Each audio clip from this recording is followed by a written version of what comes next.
Kaugnay sa bumibigat na traffic sa Metro Manila ngayong magpapasko at iba pang issue. Paparehan po natin si Metro Manila Council President at San Juan City Mayor Francis Zamora. Magandang umaga, Mayor. Yes, magandang umaga, Igan, at maraming salamat po sa pag-imbita sa akin sa inyong programa. Naobserba na matinding traffic, lalo na't magpapasko. May mga bago bang gagawin ng Metro Manila Council para matugunan po yan? Yes, Igan, sa ngayon, una-una, nag-implement na nga ho tayo ng adjusted mall hours, 11 a.m. to 11 p.m. na po. Next, naka-suspend po ang lahat ng road repairs at construction po natin upang hindi nga ito makadagdag pa sa traffic. At pati po ang ating mall delivery hours ay adjusted na rin po from 10 p.m. to 5 a.m. Ang lahat po ng ating MMDA traffic enforcers ay extended na po from 6 a.m. to 12 a.m. At kami naman po sa mga lokal na pamahalaan ay sinisiguro ho namin na yung mga no parking zones po natin, lalong-lalo ng ating mga major thoroughfares, primary roads, secondary roads at mga mabuhay lanes po ay cleared of any obstruction at nagtotow po kami, nagkaklamp at naninikit ng mga nagpa-park illegally. So all of these are being done, Igan, at tuloy-tuloy naman po ang pagmamonitor natin. Ako, nais ko lang magbigay ng konting suggestion po sa mga mag-celebrate po ng Kapaskuhan. Kung kaya natin mag-celebrate na hindi na sumabay sa karamihan, kung pwede tayo mag-celebrate ng lunchtime on a weekday instead of doing it gabi, weekend, para hindi na sabay-sabay din ang paglabas natin. At ganoon din, mag-carpool po tayo. Kung isang malaking grupo po tayo papunta sa isang mall, imbis na magkanya-kanya sasakyan po tayo, magplano na po tayo mag-carpool upang mas makabawas din sa dami ng mga sasakyan sa kalye, Igan. Kamusta po yung pagbubukas ng ilang gates ng private village? May reaction na ho ba sila? Igan, ito ay mga proposals na nabanggit niya ho kahapon. In fact, I am seeing Chairman Artes today. Meron hong Metro Manila Film Fest event ngayong umaga. Kami po ay makikita upang pag-usapan ito. Gusto ko lang ipaalam sa lahat na ito ay within the power of the local government unit. At if ever the LGUs will indeed implement this, kinakailangan ay merong maayos na dialogo, konsultasyon sa mga villages sapagkat private villages po ito, governed by associations.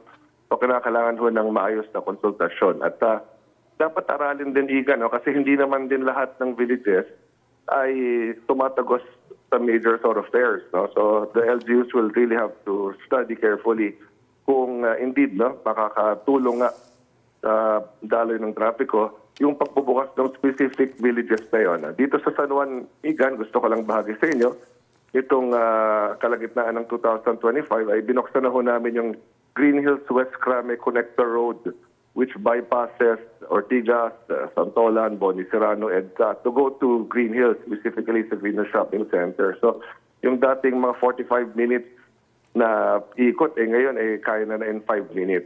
So LGUs can also implement similar undertakings, kung mayroong mga bypass road na pwedeng buksan upang tumagos na nga, imbis na umikot ang mga sasakyan, ay pwede hong gawin ito.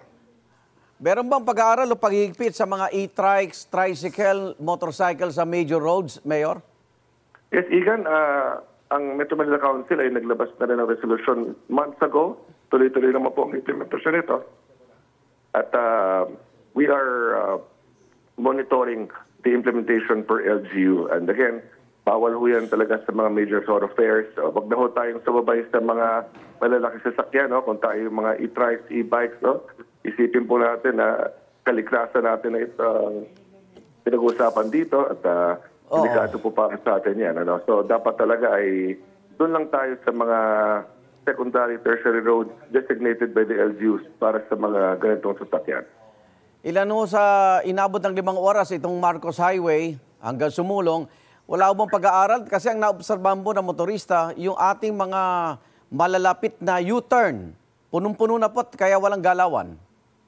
Yes, Igan, kanina ho, bago tayo nag-usap, nag-usap din kami ni Attorney Vic Nunez ng MMDA.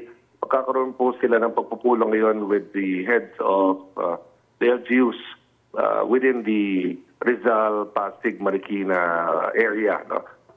alam ko po ang nangyaring matinding traffic ng sa araw dito at pag-uusap po sila ngayon upang gumawa ng mas maayos na traffic management plan upang maiwasan na po ang ganitong klaseng pangyayari. Oho. Wala rin bang pag-review dito sa mga hybrid at electric vehicle na exempted po kasi sa number coding? Yes, there have been proposals for this, Iga.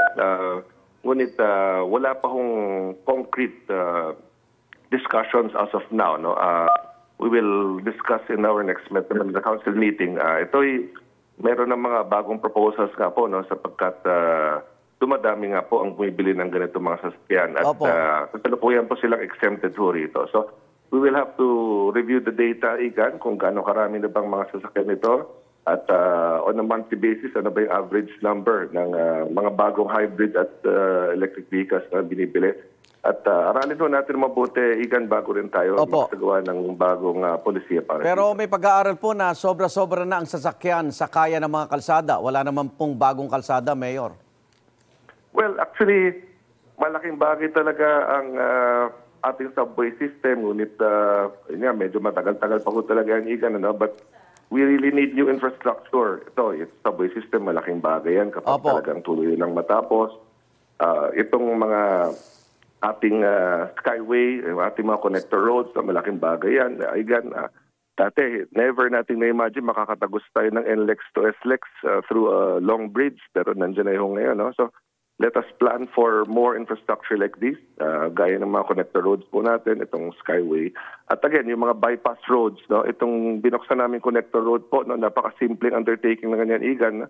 Dating dead end yan, no? Yung dulo ng Eisenhower, galing Green Hills Shopping Center, papuntang Blue Filipino, dating dead end ho yan. Binili namin yung dalawang lupa upang tumagos na palabas ng Quezon City.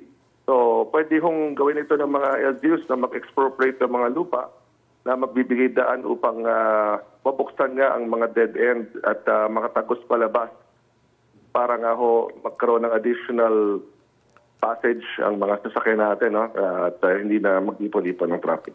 Maraming salamat, Metro Manila Council President at San Juan City Mayor Francis Zamora. Ingat po. Yes, maraming salamat din po, Igan. Igan, mauna ka sa mga balita, mag-subscribe na sa GMA Integrated News sa YouTube para sa iba't ibang ulat sa ating bansa.